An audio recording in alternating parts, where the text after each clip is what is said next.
ਸਿਆਣੇ ਆਂਦੇ ਜੀ मन पापी होवे तो हुजतां ढेर। अज मेरा एक बेली मेरे को आया, उन्हें कहा यार कट्टे की कुरबानी हलाल है कि हराम है। मैं कहा भी मैं किहड़ा वीरे मुफ्ती हाँ, मैनू की पता। बहरहाल मैं तो यही समझना भी हलाल जानवर है, मैं तो कोई गोश्त दे जे तो भुन भन के खा लेना वा। वैसे मैं कहा मैं ज़्यादा बच्छे की करदा, पर तू मैनू ये दस भी तेरे पैसे हलाल है। गल कुरबानी दे जानवरां नूं तू छड्ड, पहलों तो पैसों की गल कर जिहदे नाल तू कुरबानी लैनी है। मेरा तो ईमान है कि जे तेरे पैसे ही हलाल नहीं, तू बकरे दी कर बच्छे दी कर, वो भी नहीं कबूल। तो अगों मेरे गल पै गया, मैनू आंदा मैं चरस बेचना, मैं अफीम बेचना, मैनू बड़ियां गल्लां कीतियां। मैं कहा भाई मैं सुनिया तुसीं भैण दा हिस्सा नहीं दिता, भैणां दा हिस्सा नप्पी बैठे हो, उन्हां दे सानू राजी खुशी बयान दिते आ। मैं कहा पाकिस्तान दे विच एक भरा लभ के विखा दिओ जिहड़े राजी खुशी भैण नूं बयान दिते होण भी लै भैण तू मेरे हिस्से दी लै ला। ये गफूआ तो ये फंदा तुसीं भैण दे गल च ही क्यों पाउने आ कि भैण ने राजी खुशी बयान दे दिते है। मैं कहा तुसीं ब्लैकमेल करदे हो बहाने ना, भैण नूं डर हुंदा मापे टुर जाने मेरा भरा दा बूआ ना खुस जे। और मैं कहा हद तो ज़्यादा लायल हुंदी है भैण, वफादार हुंदी, पहलों तो जमदी है ते माँ दे नाल रल के तुहाडा धोना पकाउणा करदी है। मुड़ के बेचारी नूं पता नहीं किदां दा मत्थे लगना, की उहने उहदे नाल वरतना वा। ते मैं कहा तुसीं जांदी नूं की करदे हो, अज असीं 7 लाख का जहेज दे दिता, 20 लाख का जहेज दे दिता, 5 करोड़ की तुसीं उहदी जायदाद पी गए, उहदे सिर आसान कीता। तुसीं उहनूं कख भी ना दो यार, तुसीं उहदी रजिस्ट्री दो 5 करोड़ रुपये की, पूरी जिंदगी उहदा खामद उहदे घर नहीं लड़ेगा। मैं गारंटी देना जहेज ना दिया करो। शरीयत ने जहेज नूं हराम किया ते हक नूं हलाल किया। तुसीं की करदे जनाब, ड्रामेबाजियां अदाकारियां तुहाडे तो खत्म है। भैण जिहड़ी है या धी जिहड़ी वो 3 महीनों जमदी है, वह भी 9वां च जमदी है। जम्मण तो बाद रल के माँ दे नाल तुहाडी परवरिश करदी है। तुसीं उहनूं ब्लैकमेल करके ड्रामेबाजियां करके उहदे कोल बयान लै लैंदे हो ते बाद च पुछदे फिरदे हो कट्टे दी कुरबानी हलाल है कि हराम है। मैनूं तां तुहाडा सारा रिज़क ही हराम लगदा। तुसीं उस बेचारी दा ओहदा सारा कुछ कुंज लिया। मैं दावे ना कह सकदा हर भरा नूं हर प्यो नूं ओ खुदा दा वास्ता यार मर जाना, असीं दुनिया छड्ड के चले जाना। औलाद नूं बराबर करिया करो, जिहड़ा शरीयत ने धी दा हक भैण दा हक मुकर्रर कीता उहदे नाल लवाया करो, उहनूं दिया करो। ये ड्रामेबाजियां ना करया करो कि उन्हें रजामंदी ना बयान दिते। दलील ये आ कि कोई एक भरा पाकिस्तान चों लभ के दस दिओ जिन्हें भैण नूं रजामंदी ना बयान दिते होण। ये भैण दी ड्यूटी है।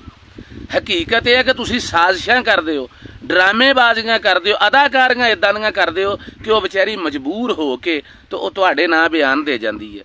कोई भैण अपने घर च दुखी नहीं रहेगी अगर भरा ते प्यो दा हिस्सा उहनूं पूरा देण। समझ आई? पूरी जिंदगी वह खामद दे ताने बर्दाश्त करदी है। समझ आई? तुसीं उहदी ज़मीन नप जांदे हो तो मुड़ के आण के जनाब पुछ की रहे हो भी ये जी कट्टे की कुरबानी हलाल है कि हराम है। पहलों तो भाई जान अपना रिज़क हलाल करो ना, उहदा तुसीं क्यों नहीं देंदे?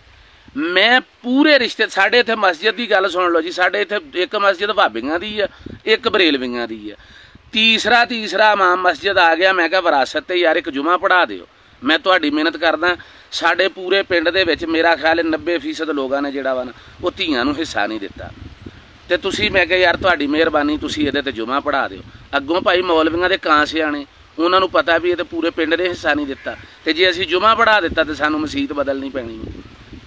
गल ये आ कि हर बंदा ही यकीन जानो, अगर मैनू को सुन रहा प्यार करदा, मैं एक तुहानूं कुलीए की गल दे जावां, नमाज रोज़ा साढ़े ते फर्ज है, ये कोई बहस नहीं तो कोई दलील नहीं।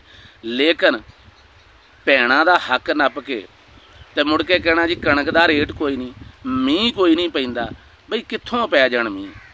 तुसीं 20 ढेरियां दा ते हिस्सा पीता, तुसीं 20 ढेरियां दा ते हक पीता। भैण को बयान लैके जो तुसीं कचहरियों वापस आउंदे हो ना तो तुहाडा सीना इदां चौड़ा हुंदा जिद्दां तुसीं बैतुल मुकद्दस आज़ाद करा लिया। एक गैरत ना होण दियां निशानियां ने। समझ आई?